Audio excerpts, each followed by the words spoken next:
I'm joined now on the line from London by the European Affairs analyst, Dr. Marek Laskiewicz. Great to see you, Dr. Laskiewicz. So reports in the US media that President Biden is about to lift restrictions on weapons supplied by the US to Ukraine, which Kyiv has argued is hampering efforts to fight back. How significant is this development? Unfortunately, it's very significant. It is an escalation. There's no doubt of that. And the problem is it gives Putin an excuse to retaliate. And he's already indicated they intend to retaliate in some ways against the Western countries who are going to be supplying these missiles, which is the UK, France, and America.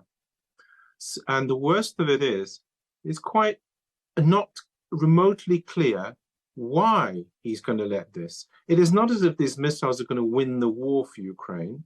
It is not as if these missiles are anything more than a sort of bigger pinprick.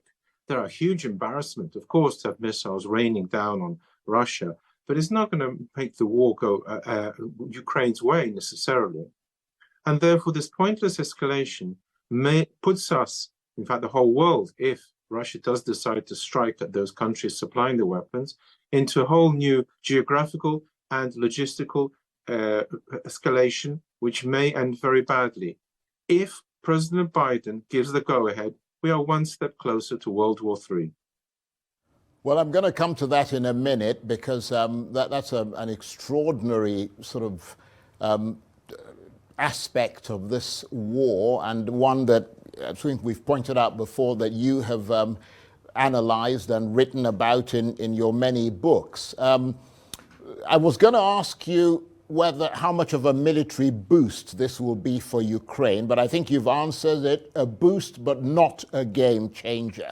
And these weapons are known as the Army Tactical Missile System, or ATACMS, and they are supersonic guided missiles which have a range, we're told, of 200 miles or 300 kilometers. They carry 500-pound bombs and can either be fitted with cluster munitions or conventional warheads. And I understand they're very difficult to intercept because they travel at such high speed. So in that regard, even if it's not a game changer, they would have to be one of the most potent weapons provided to Ukraine, won't they? Yes, especially in terms of PR. You see, one of the strange aspects of missiles is they're not actually all that effective as one might think. In World War II, when Germany was firing V1s and V2s against England, one German general did point out that the amount of ammunition, the bomb power, if you like, was actually quite low, and the same thing with these missiles. But as a PR weapon, they are virtually unstoppable for the reasons you said about their sheer speed. And the other aspect to them is that they strike, if you like, a clear note that it is a step up. But, and here comes the problem, Ukraine, what targets does it have? Please remember that 200 miles or 300 kilometers, you stated, is virtually nothing. Russia is a huge country.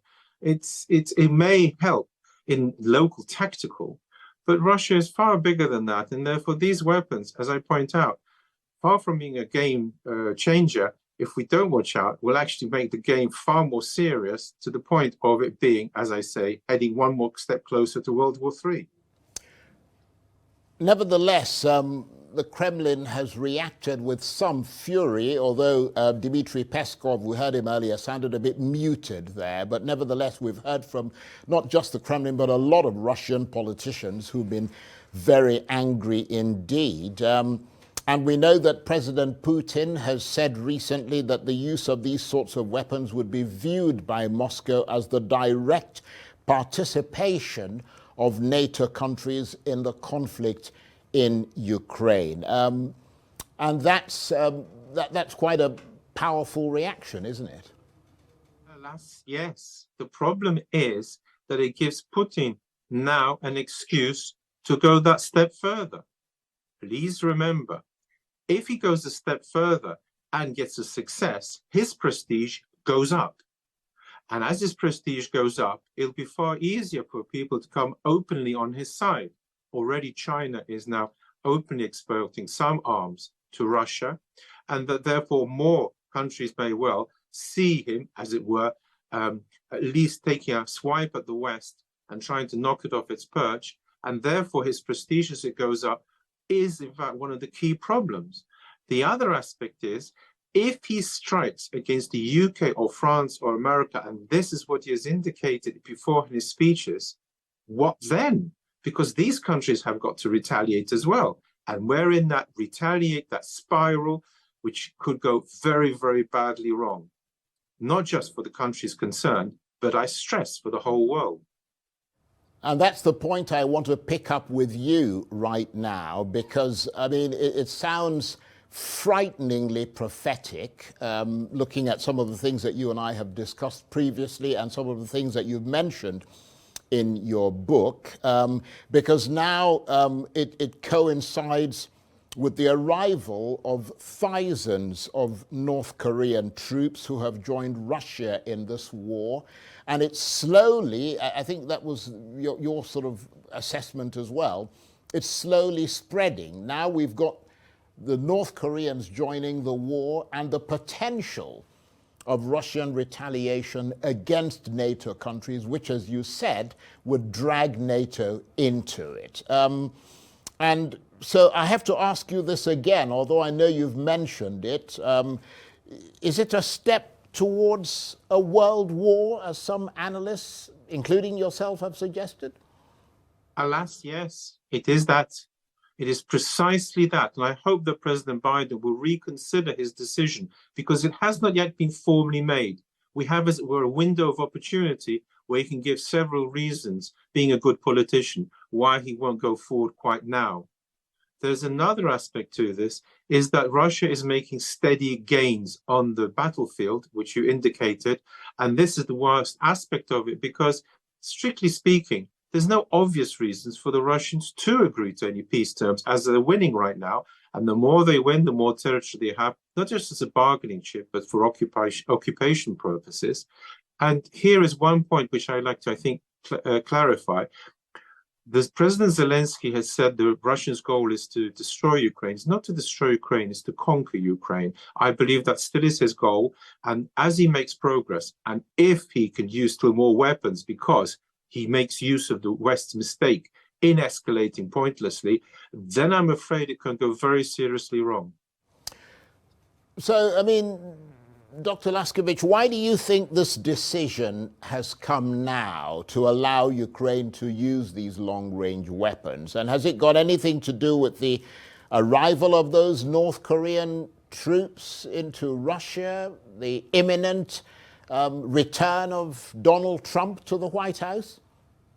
Yes, I think you've indicated two of the reasons. First reason is that it is a retaliation for bringing in the North Koreans, which in itself was an escalatory move.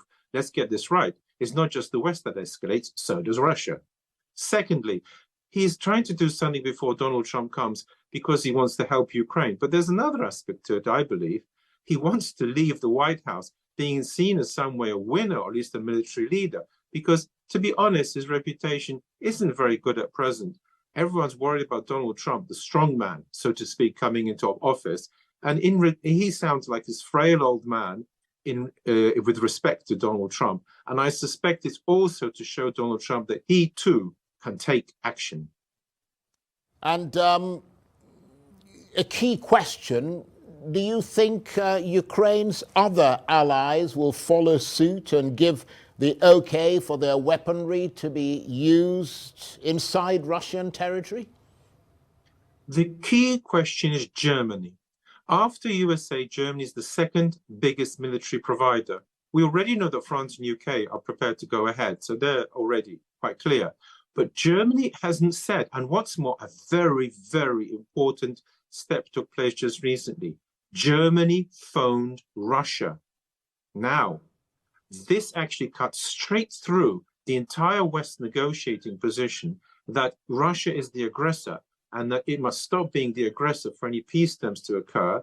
It reminds the Normandy Front, the Minsk Agreement, whereby Ukraine and Russia were put on an equal footing by Germany and France. What will Germany do now? That is the key one. I suspect myself they will not follow the Americans for one good reason. They are, after Poland, the next closest nation physically, geographically to Russia. And I suspect this will weigh heavily on them. Whereas from the American point of view, and to some extent from the British point of view, it's a TV war using tactical nukes or tactical weapons and not big strategic weapons. And therefore, it's more distanced here. And Germany is in a different situation. Moreover, its trade links to Russia are another aspect to consider. They're very, very big, were even bigger. And therefore, from this respect, I suspect Germany will not follow suit. This being the case, there'll be some curtailment of the geographical expansion of this problem. But I don't think in itself that will suffice. That's very interesting indeed. And of course, this week, I think tomorrow, in fact, 1,000 days will have passed since Russia launched its full-scale invasion of Ukraine. As we try to sort of get our heads around the future of this conflict, the direction that it might take, I mean, how would you assess the ebb and flow of this war in those 1,000 days? What's your sense of the lay of the land at the moment? Well, to put it in context, in a nutshell, so to speak, what has happened is this. The initial Russian plan to take over the whole of Ukraine by its attack on Kiev, that failed. On the other hand, the Russian plan to secure a large amount of Ukrainian territory, that worked. Actually, there was one point where there was a possibility of peace because a stalemate had developed. Unfortunately, at that point, the Ukrainians decided on the Kursk incursion, which divided up their forces, and to this extent weakened them in the key area, which is why Putin is now, to a degree, winning, because he was winning even before the North Koreans turned up, a point which I think ought to be stressed.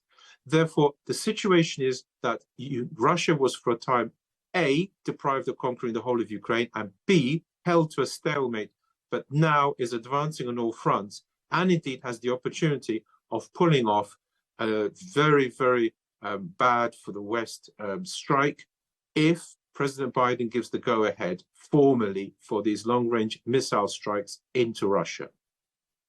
Dr. Laskiewicz, thank you very much indeed. I have to admit I'm a little bit spooked now, but thank you for that analysis. We always appreciate the clarity of your assessments. Dr. Marek Laskiewicz is the European Affairs Analyst. He was talking to me on the line there from London.